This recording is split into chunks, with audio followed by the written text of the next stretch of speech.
Welcome back friends. आज मैंने SSC CGL previous year एक मॉक सॉल्व किया हुआ है। इसमें मेरी रैंक बहुत गंदी आई हुई है और मुझे 143 नंबर मिले हैं। मैंने 84 क्वेश्चन अटैम्प्ट किए थे। एक्यूरेसी भी ख़राब हो गई है, परसेंटाइल तो आप देख ही रहे हैं ख़राब है। अब बात कर लेते हैं कि इसमें कितने क्वेश्चन मैंने अटैम्प्ट किए हैं। सो रीजनिंग में मैंने 21 अटैम्प्ट किए हैं, जिसमें से मुझे 30.4.5 मिले हैं। देन जीए में मैंने 15 अटैम्प्ट किए हैं। क्वांट में मैंने 23 अटैम्प्ट किया एंड इंग्लिश में मैंने 25 अटैम्प्ट किए हुए हैं। सो एक्यूरेसी मेरी कुछ इस तरीके से, आज मेरी क्वांट में भी एक्यूरेसी ख़राब हो गई है। और अगर आप टाइम देखिए तो मैंने किस तरीके से टाइम कहाँ पे दिया हुआ है। तो सबसे पहले मैं क्वांट को अटेम्प्ट करती हूँ, फिर उसके बाद मैं इंग्लिश करती हूँ, देन मैं जीए करती हूँ, देन मैं रीजनिंग करती हूँ। पैटर्न मेरा यही रहता है, थोड़ा सा चेंज होता है तो मैं ये कर लेती हूँ कि मैं इंग्लिश और जीए को सफल कर लेती हूँ। कई बार मैं रीजनिंग पहले करके इंग्लिश बाद में कर लेती हूँ। डिपेंड करता है कि किस तरीके से पेपर हुआ है। मैथ्स का अगर ठीक हो जाता है तो यही पैटर्न फॉलो होता है। सो ये रहा मेरा अटेम्प्ट। अब मैं बात कर लेती हूँ सॉल्यूशंस की। तो रीजनिंग में मैंने 3 क्वेश्चन गलत किए हैं और रीजनिंग में मेरे पास टाइम नहीं बचा था लास्ट में, तो कुछ क्वेश्चन छूट भी गए हैं। देन जीए की बात कर लें अगर, तो जीए में 2 गलत हुए हैं मेरे और अटेम्प्ट मैंने 15 क्वेश्चन किए थे। मैथ्स में 2 क्वेश्चन मैंने अटेम्प्ट नहीं किए थे और एक मेरा गलत हो गया है। और इंग्लिश में मैंने सारे किए थे जिसमें 4 गलत हैं। सबसे पहले अगर मैं इंग्लिश को ही डिस्कस करूं तो सबसे पहला ही क्वेश्चन मेरा गलत हो गया है। यहाँ पे एक्टिव पैसिव में कन्वर्ट करना था। मैंने अपनी तरफ से तो ध्यान दिया था कि गलत नहीं है, लेट्स सी क्या गलत हुआ है। तो मैंने मार्क किया था द क्लोथ्स वर वॉश्ड और यहाँ पे आर है, प्रेजेंट था ये, तो प्रेजेंट तो पास्ट में जाता है। सॉरी, प्रेजेंट इंडेफिनिट था तो इसमें प्रेजेंट कंटिन्यूअस का हेल्पिंग वर्ब लगता है। मेरी गलती है, मैंने ध्यान नहीं दिया। सो बहुत ईज़िली सी मिस्टेक थी ये तो। देन दूसरा, मुझे सैड एंड ग्लूमी लग रहा था, बट यहाँ पे प्रॉस्पेरिटी एंड एडवर्सिटी ये तो हो गया, मतलब अच्छा बुरा दोनों एक साथ। इसमें मुझे थोड़ा डाउट है ये सही है या नहीं। Happiness and success and difficulty, okay. So इसके बाद जो है क्वेश्चन स्प्रॉडिक इंस्ट्रक्शंस, इसमें मुझे इन दोनों में ही कन्फ्यूज़न था। स्प्रॉडिक का मतलब तो लगातार नहीं होता है, और बट यहाँ पे एग्ज़ामिनेशन के बाद तो मुझे ऐसा लगा कि रिपीटेटिवली जो वो बोलते रहते हैं उससे प्रॉब्लम हो रही है। सो ये मेरा गलत हुआ। और एक गलत हुआ है ये, हाँ, पहले मैंने एक्टिव लगाया था, देन लास्ट में मैंने जब यहाँ पे पढ़ा एक जगह पे ये पैसिव लिसनर्स मैंने देखा तो मैंने फिर पैसिव कर दिया था। सो ये मेरी मिस्टेक्स थी। अब इसके अलावा बाकी के क्वेश्चन भी डिस्कस कर लेते हैं। यहाँ पे ग्रामेटिकल एरर बतानी थी, तो मुझे यहाँ पे ग्रामेटिकल एरर यहाँ पे लग रही थी। बाकी तीनों स्टेटमेंट मुझे पढ़ने में ठीक लग रहे थे। इसमें मुझे यहाँ पे exactly what fate had it, तो यहाँ पे मुझे थोड़ा सा पढ़ने में अटपटा लग रहा था। सो ये क्वेश्चन है। देन नेक्स्ट क्वेश्चन है, फिल करना था बाकी तीनों वर्ड्स तो बिल्कुल भी फिट नहीं बैठ रहे हैं। देन यहाँ पे 1 वर्ड सब्सटीट्यूशन है और ग्राफ्टिंग हम लोगों ने वैसे भी बायो में बचपन से ही पढ़ रखी है। तो इसके बाद नेक्स्ट है, यहाँ पे आपको एक्टिव में कन्वर्ट करना है। विल भी पैसिव में कब लगता है, जब विल होता है, तो बाकी ऑप्शंस अपने आप एलिमिनेट हो जाएंगे। अगर थोड़े से रूल्स याद है तो एक्टिव पैसिव और डायरेक्ट इनडायरेक्ट आसानी से हो जाता है। देन ट्रिवियल इशू, ट्रिवियल का मतलब तुच्छ होता है, तो एंटेनिम करना है। तो बाकी वर्ड तो वैसे भी सेंस नहीं दे रहे हैं। अब यहाँ अरेंज करना है, तो ये तो डिपेंड करेगा आपकी रीडिंग हैबिट कितनी अच्छी है, सेंस कितने सही से निकाल रहे हैं। सो रीड करो, ये एक स्टोरी बेस्ड है कि एक पैंथर है, गांव में घुस आया है, उस पर बेस्ड है। देन इनकरेक्ट, तो यहाँ पे आई पहले होता है, ई बाद में होता है। और फिलअप है यहाँ पे, मेक प्रोग्रेस, मेक होती है पहले, मुझे गेट लग रहा था बट प्रोग्रेस, गेट प्रोग्रेस नहीं सही है, मेक प्रोग्रेस होगा। देन कॉम्पिटेंट मतलब केपेबल होता है, आप कितने कॉम्पिटेंट हो, कितने केपेबल हो चीज़ों के लिए, तो ये तो गलत ही था। देन नेक्स्ट अनाउंस करना मतलब एडवर्टाइज। बाकी वर्ड्स एग्जैक्टली वही, सेम मीनिंग नहीं है, बट बाकी वर्ड्स वहाँ पे फिट ही नहीं हो रहे हैं। तो इसके बाद सेम वही यहाँ पे भी है। इजी ही थे ये तो। ग्रीन हॉर्न इनएक्सपीरियंस पर्सन होता है। एंड देन इसमें क्या करना है, डायरेक्ट में कन्वर्ट करना है। तो ये इनडायरेक्ट में लिखा हुआ है, इसको डायरेक्ट में करना है। सो यहाँ पे माइट है तो मे रहा होगा तभी माइट हुआ होगा। छोटी छोटी चीज़ें देख के आसानी से बाकी ऑप्शन एलिमिनेट हो जाते हैं, किसमें कोई सा भी एरर नहीं है, बाकी सब सेम है। सिर्फ अगर ये वर्ड को देखें तो ये वर्ड सब में अलग था और इस वर्ड का सही स्पेलिंग ये होगा। देन यहाँ पे भी अरेंज ही करना है और ये भी इजी ही था। नेक्स्ट है गलती कहाँ पे है, यहाँ पे ओनली प्लेस फॉर विच नहीं फॉर वेयर मुझे लग रहा है होना चाहिए, एंड ये तो गलत ही हुआ मेरा। देन इज़ हैविंग नहीं हैज़। अब इसके बाद फिलअप्स थे तो यहाँ पे मीनिंग पे है, पहले दो मीनिंग तो हट जाएंगे, बचा ये दोनों मीनिंग। तो इसमें ये वाला ही यहाँ पे फिट बैठ रहा था। ड्रेरी का मीनिंग बिल्कुल अलग सा लग रहा था। देन यहाँ पे दियर सेंस के अकॉर्डिंग है, थॉरोली अफेक्टेड। देन आफ्टर ये तो गलत ही हो गया है। एंड लास्ट यहाँ पे एम्पैथी, हाँ यहाँ पे एम्पैथी वर्ड दिया था, उसी से मैंने रिलेट करके एम्पैथाइज़र किया है। सो ये हमारा इंग्लिश का सेक्शन हो गया। अब जीके की बात कर लेते हैं। सो जीके में पहला पूछ रहा था कि सोशल वेलफेयर में कौन ज़्यादा पार्टिसिपेट करता है, तो obviously public sector. Then second, Hindu college कहाँ पे इस्टेब्लिश हुआ, तो बनारस में हुआ था 1971 में। देन ज्योतिबा फूले गुलामगिरी 1873 में मराठी लैंग्वेज में लिखी थी, क्योंकि ये वही एमपी रीजन में ही बिलोंग करती थी, एमपी रीजन या महाराष्ट्र रीजन, उसी रीजन से बिलोंग करती थी। राबी कौन सा नहीं है, ये मेरा गलत हो गया है। Which of the following is rabi crop only, okay.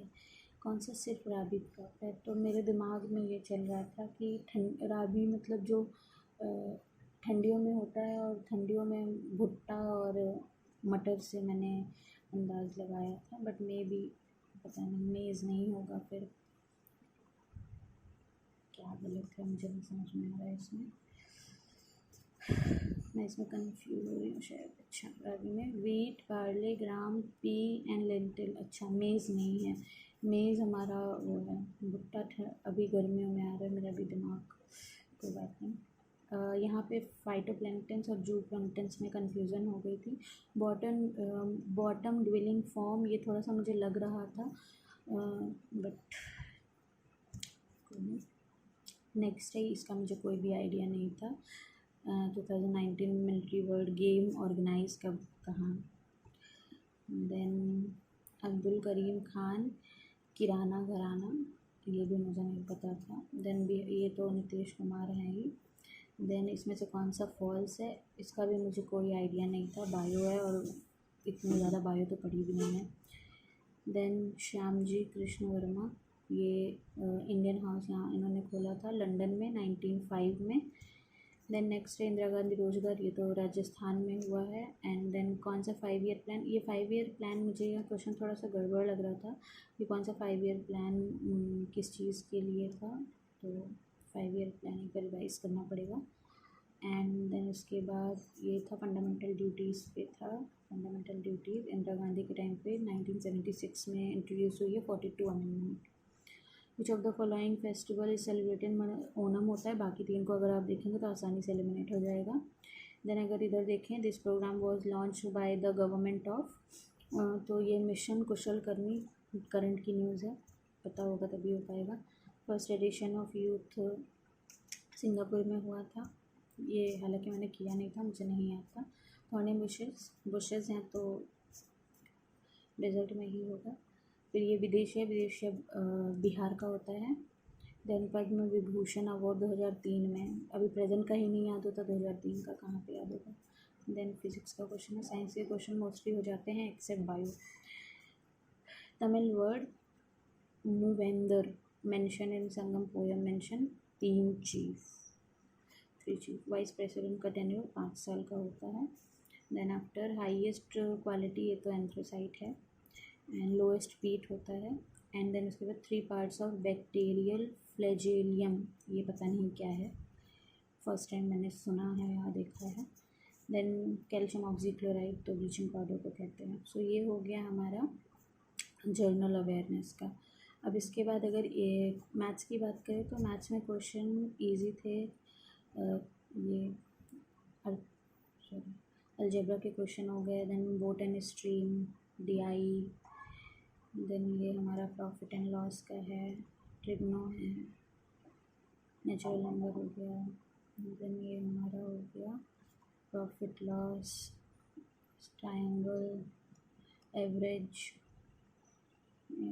Swarts and indices, trigno, then ये हमारा प्रपोर्शन रेशियो का हो गया, CPSP, SI, triangle, DI, then ये भी डीआई है, ये भी डीआई है, तो नेचुरल नंबर हो गया, time and work, trigno, and then mensuration, trigno, ये बेसिक ट्रायंगल था सॉरी, एंड देन यहाँ पे भी ट्रायंगल, सर्कल ट्रायंगल वाला कॉन्सेप्ट लगा था सॉरी। तो अगर हम यहाँ पे देखें ओवरऑल मैंने जो 2 क्वेश्चन छोड़े हैं उसमें एक ये वाला क्वेश्चन था, ये मुझे थोड़ा सा पढ़ने के टाइम पे नहीं समझ में आ रहा था कि इसका अप्रोच क्या होगा, एंड देन दूसरा इसमें भी थोड़ा सा मुझे कन्फ्यूज़न हो गया था, मैंने किया था ट्राई बट आ नहीं रहा था, और ये तो शायद कैलकुलेशन प्रॉब्लम है, कैलकुलेशन गलत किया होगा मैंने।